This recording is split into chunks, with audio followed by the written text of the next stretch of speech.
in-depth analysis of how to spot a bottom with the GDX as of July 14th, 2022. Hey everyone, this is my channel to help investors and traders develop a probability-based mindset to succeed. Also try and keep friends informed of what's going on in the markets and the economy, and also a little real estate content as well. This is Dan Max at eXp Realty, aka the Trading Agent, and this is a little in-depth analysis on the GDX and capitulation. If you are familiar with the channel, you've known that I've said, please wait to buy the miners. I can't express that enough. Said this for weeks. People ridicule those who actually understand the market. And I wouldn't say understand it, but just trying to not be emotional. Like, there's certain things I would look for in the GDX to bottom. And here we go. Now, again, this bottom, as I'm filming this video, we called it at, I don't know, 3 hours ago. I mean, early morning, said watch the action. You literally had insane amounts of volumes. We'll talk about them in a second. But again, if you're newer to the channel, check out the Discord room, link in the description below. Check out the Twitter. I'm always trying to provide live trades and feedback because my goal is to help folks that are pretty good at trading get better, because there's the niche there. There's the reality. 90% of traders fail. We know that in 1 to 3 years. They accrue a massive amounts of great knowledge, but they just can't capitalize it, and they usually quit when they're the bottom of the ninth, when they're about to win the game. They don't realize it, and they just give up, because that is trading. There's a few things that are literally the difference between winning and losing. It's basically like everything in life, right? Procedure, how you do things, habits, whatever. All right, I'm going to build the charts again. I trade on my bigger computer. This is my recording video, so we're going to do this together. So let's review the GDX from the start, because I think a lot of people are like, why have you said lay off of it, leave it alone, yada, yada, yada. All right, we always zoom out, right? If you know me, I always tell you, please, technically, whenever in doubt, zoom out. What did we talk about in April when we got up into this blue zone? You can see it's support, resistance. It goes all the way back. I mean, for years. So we got to close over it. Okay. In April, we went over it, and I said be on red alert for a bull trap. Because again, if gold topped, which it was, and silver's pulling back, what do you have to think about? Okay.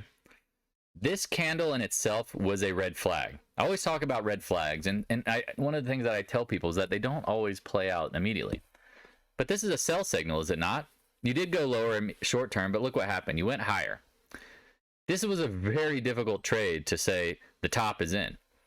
I always said raise your stops as we got into this blue zone. Let me zoom out a little bit, and you can see where it mattered.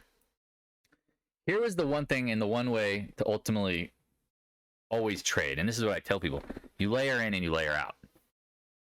When you see the sell signal coming into old range highs and it fails, and then you go slightly higher, and you know the seasonality, because this is another thing we talked about. If you ever look up gold seasonality, it is terrible. Basically April through June. It just always is. Every year, back test it, whatever. You had to figure in your mind. I always tell people, if you buy in December, you're usually pretty good because you can ride it up into the spring. That's the run for miners every year almost. Once you get into the spring, it pulls back. Now, again, well, how did you know it was done, Dan? Now, if you're newer to the channel, check out the Back to Basics videos. We talk about professional gaps. This gap was very ominous, because professional gaps are gaps at the lows, and here's a novice gap, that precede. Remember, professional gaps start the move, and novice gaps end the move. That was a professional gap. You had to be on red alert. Now, the first day didn't tell you anything, because again, you never know. But then when it popped up and failed, now what? All right, watch. We said the 20-day. The 20-day had been support, right? 20-day had been support. Once it melted through it like butter with accelerating volume, game over. Now, some people might say, well, you didn't sell at 41 or 42. Well, actually, if you were following the plans and you layered out as it rose, your stops got hit, you're gone, and it's not a big deal. So let's go into how we know it bottomed. This is where it gets really, really interesting. So let's pull up some charts, some charts, charts. Now, again, I preface this with, this is where I think we're in this bottoming process. Oh, this is the intraday. It includes, I apologize, this includes post-market action.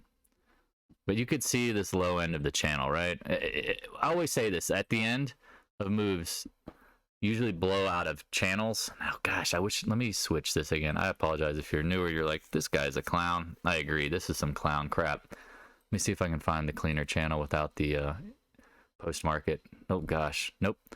I don't trade on this computer very often, but anyway, it doesn't matter. Let's just build it as we see it, because I think you can see very clearly.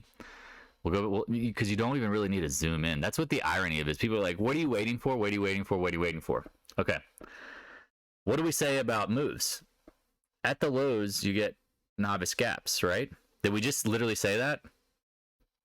Professional gap. Look at the gap today. You closed at the highs with above average volume, and now look what you're doing. You gap down and you're long wicking. Right? Okay. Well, what's the big deal about that? This volume this morning is huge. Now, I know this is this is an anomaly right here, because again, tight action, right? Very tight. Interesting. Come back later. You don't know. But if you look at the actual, I'd say like the 120 and you zoom out, what do you notice down here? Do you see these anomalies of buying? Do you see the stopping power? Literally, meltdown city, the end of the world, GDX. I honestly thought 26 was a very good buy. Now, again, this is why trading isn't hard, or is hard. Like, you trying to predict the exact bottom price-wise, take that out of your mind. Like, that's just not how trading works. You just want to be close, okay? So, now what? Here's the volume. Look at the anomalies. And I've said this over and over. If you bought this today in 25, we talked about in the Discord room, it's got a bounce in it. And some people are like, well, why aren't you playing it? Because again, seasonality, other trades. I like it. I don't love it, but I do have to admit that it's bottoming. Like, again, how much is the upside? I don't know. Because one of the things that I always worry about for miners, and I say this every night in the daily recaps, the best time to buy miners is on a whoosh, like when the market just blows out. And that was a VIX, 50 or 60, and then pop. Bear market, whoosh, pop. Now, again, you can trade them based on seasonality. Like, keep that in mind. We do that all the time. Like, I love gold, silver miners. People know me. No, I love this stuff. But there's just certain times of the year I don't touch it. But I do also acknowledge that there is a bounce, because guess what? Now the second quarter's over. We're into the third quarter. July is usually bullish gold. It's actually seasonally bearish the dollar. So that's what we get into next. Like, Dan, how do you know the gold probably should rally? Here we go. If you've been following the channel, a lot of people said, oh, it's bearish, it's going lower. I said, watch. I bet we're going back towards the all-time highs in the dollar. UUP, basically bringing the, again, all-time highs is relative. No, I mean relative to this ETF. What's that mean? Parity with the euro, yada, yada, yada. Okay, we're up here, right? Here it is. Support or resistance, resistance. Now, again, if you come up to something fast, you have to be always cognizant of what? Exhaustion. The farther you run without taking a break, the more tired you're going to get. More easily, you're not going to be able to climb that wall. Think of this as like some sort of like hardcore race. What do you call those things? Anyway, whatever. You know what I mean? If you're running a marathon, the 13th mile, if someone stops you, or if, you're going to be more tired and it's harder to restart.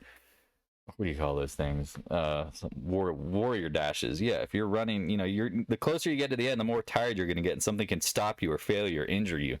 Whatever the analogy you want to use. Same thing with like the market. Like, the more you run in a direction straight on, the more exhausted you're going to be. Because why? Because buyers have loaded up, and now there's not as many buyers, right? It makes sense. Like, you're getting tired. Well, dollar's getting tired going up. GDX. And look at this candle formation. I know the volume isn't great, but that's why I'm calling this bottom in the miners. I just don't know the exact price and what day does it start flipping around. So now you look at the miners. Well, if you watch the early morning action, you had more volume than you traded all of yesterday in the first 2 hours. That's stopping power, folks. That's buying. I don't know how else to explain that to you, because again, people say, oh, you need to look at these technical stuff.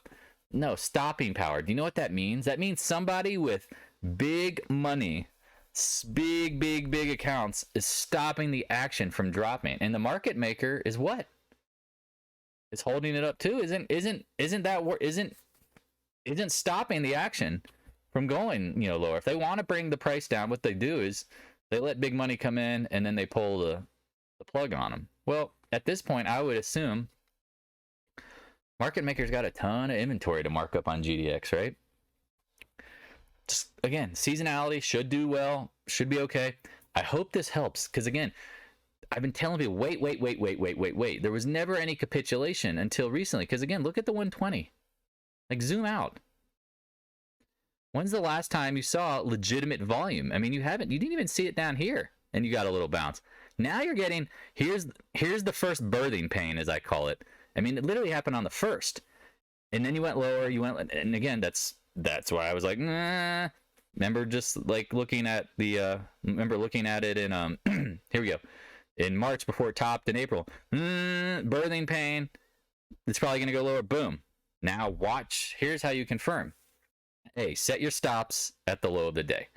Should not get back under 25. Bottom line. If it gets back under 25, you can stop out. You can rebuy if needed. The next thing we want to see is, I want to see a professional gap. I want to see a bottom like this, where you get like this gap sequencing, then you gap up, and then you start flipping right back around. That is a trap. That is a bear trap. That is bulls capitulating and bears giving up. Or bears getting, not giving up, getting aggressive. Because that's how they get trapped. That's how they lose. There's a lot of stuff going on in this chart, and I apologize I don't do this. My trading computer is 8 monitors. I traded aggressively. This is recording, so when I share the software, it doesn't look the same. I don't save it constantly, but you should be able to see a little bit of a channel. Now, I know people say, well, that seems very obvious, but I had it somewhere drawn, something like that, from one of these peaks. Again, I'm just rambling at this point. It doesn't matter. Just trust me in this action. If you are buying, and this is what I told people, and here you go, keep this going. This is more experience. The Tuesday after options expiration is typically the release point from option pin action. Keep that in mind. So if the pin action for, say, the GDX is 26, 27, and it just seems to pop and then get stuck, know that the next time to probably be aware that it will start going is the Tuesday following. I hope this stuff helps. There's a lot to trading. Again, this might seem disorganized. I'm doing this on the fly because I know there's a lot of people asking me about miners. They're really excited. They know that I've been saying, wait. Well, now I'm giving it a blessing. I'm trying to give you intraday as the market's happening, what I'm thinking about and how to play it, because I really think you're going to get a bounce here. Now, just be prepared. It can be choppy. It can be choppy. What I'm most worried about, honestly, for bulls is that it's just this big chop cycle. It could have upside. We'll see. Whatever the Feds are doing, whatever you want to do, there is a trade here. Just know if you have your entry and you're good, stick with it. Be patient. Let it play out. Love you guys. Appreciate your following. Appreciate all the support. Talk to you. Hey, thanks for watching. If you have any questions, stop by the Discord room. A link is in the description below. Also, if you'd like to help support more free content, the PayPal link is in the description as well. I appreciate your continued support of the channel.